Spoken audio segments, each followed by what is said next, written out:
I've got a hot take for you today.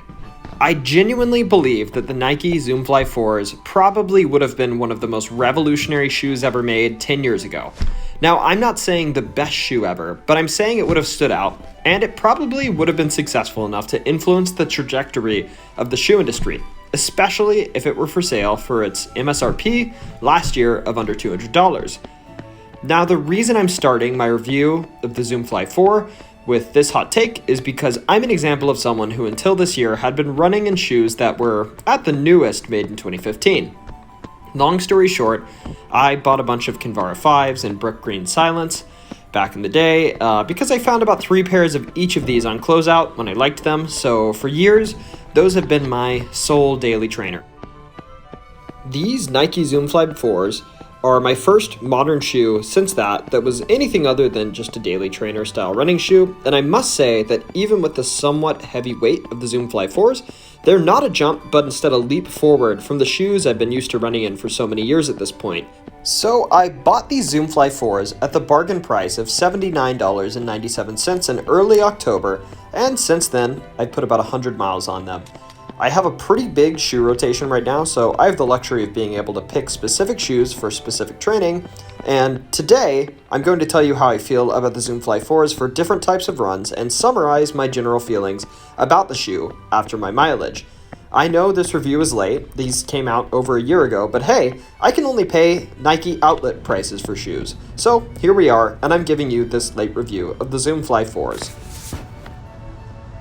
So running on the road is probably the most popular place to run, but simultaneously it's my least favorite place to go for a run in these shoes, which helps me understand why so many people have been so critical of it. Road runners as a breed are probably already painfully aware of how stiff the surface is that they're running on, without being reminded every stride by a shoe like the Zoomfly 4. Now, it's not exactly like you duct taped a brick to the bottom of your foot, but on the road the Zoomfly 4 is nothing more than okay. Its redeeming quality is probably that the carbon fiber plate offers a lot in terms of energy return, but that's about all you're getting.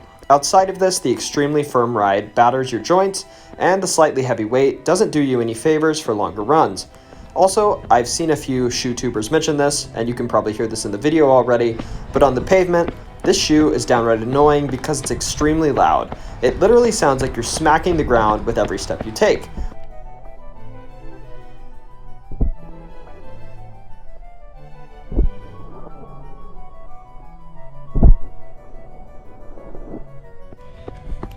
In summary, this shoe was designed for the road, but that's the place I'd least like to run in it, and that should be a bit concerning. Alright, so we've gotten most of the bad out of the way now that we've talked about road running, and now we're on to track workouts and treadmill workouts. So I tend to use the track and the treadmill for similar types of runs. Fast intervals, tempo runs where I need to get an unobstructed path, or an easy run on a forgiving surface when the conditions on the nearby bikeway aren't ideal. For track workouts or any treadmill runs, I found myself nearly exclusively picking the Zoomfly 4 for my runs. I find that the firm landing and the stiff carbon plate pair nicely with the forgiving, smooth surfaces like the track and treadmill. They really help you get the most out of whatever work you're trying to do, and even if you're going slow on these surfaces, it's just fine in the Zoomfly 4. I've run up to 14 miles on a track in one run in these shoes with minimal complaints from my joints, and I think that really speaks to how close this shoe was to being a really great shoe, at least for me. When I bought the Zoomfly 4, I was hoping that after wearing it for a bit, I'd prove all the negative reviewers that I heard from wrong, and that for me, it would be something akin to an Endorphin Speed 2, a semi-soft but snappy trainer with easy day, long run, and tempo potential. But sadly, instead, the Zoomfly 4 is just too hard on the landing for me to consider it a Goldilocks shoe like the Endorphin Speed 2. But it may have gotten closer than people give it credit for. The last section of this review is going to be how the Zoomfly 4 works off-road.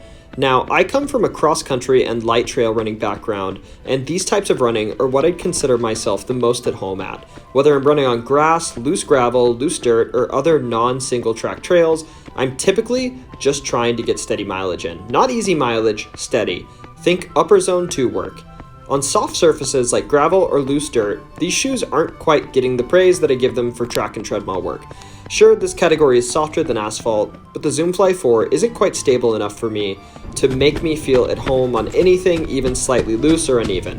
And if you're thinking about taking these on even light single track with rocks and roots, well, good luck with your sprained ankle. Now, these aren't quite Endorphin Speed 2 levels of instability, and I even think there's a case to be made that if the Endorphin Speed 2 was too unstable for you, that these might be an alternative. However, they're still what I'd consider to be on the unstable side, so maybe stay on flat surfaces with them unless you're feeling risky. One caveat I want to throw in there though, is that if you love running on hard-packed dirt, I actually think this shoe is pretty magnificent. Like the treadmill on the track, hard-packed dirt is a bit softer than the road, and also doesn't challenge the shoe's stability. And because of this, on hard dirt, I would again pick this over any of my other shoes because of the energy return of the carbon plate that really shines without the landing ruining everything. So in summary, if you can only have one shoe, it really shouldn't be the Zoomfly 4. I really wanted to love it. I really did. The carbon plated, I say this in air quotes, racer for $79.97 really felt like a deal that should have been too good to be true, but the firm ride, weirdly loud smacking noises when the shoe hits the ground, and heavy weight compared to its competition just really confuses me as to who or what the shoe was made for. Don't get me wrong though, I'm not tossing this shoe. I'll exhaust this shoe's mileage in track workouts, hard dirt paths, and treadmill workouts because I genuinely really like it for those efforts, but clearly Nike didn't design this as a carbon-plated treadmill trainer. They designed it as a training alternative to the Vaporfly and Alphafly. Despite this, they clearly didn't hit the mark, and I'm not the first or last reviewer who's going to have that opinion. It's a weird shoe that probably would have been awesome 10 years ago, but right now, it doesn't really hold up against its competition. Since buying this, I've also gotten the Endorphin Speed 2, and to be honest, if you're looking for a plated trainer for a good deal right now, the Endorphin Speed 2 is a better shoe in almost every way, except for maybe stability, so I'd look that direction if a firmer ride isn't your cup of tea. Otherwise, that's the end of this review, so thanks for running with me today, and I'll catch you in the next one. Later.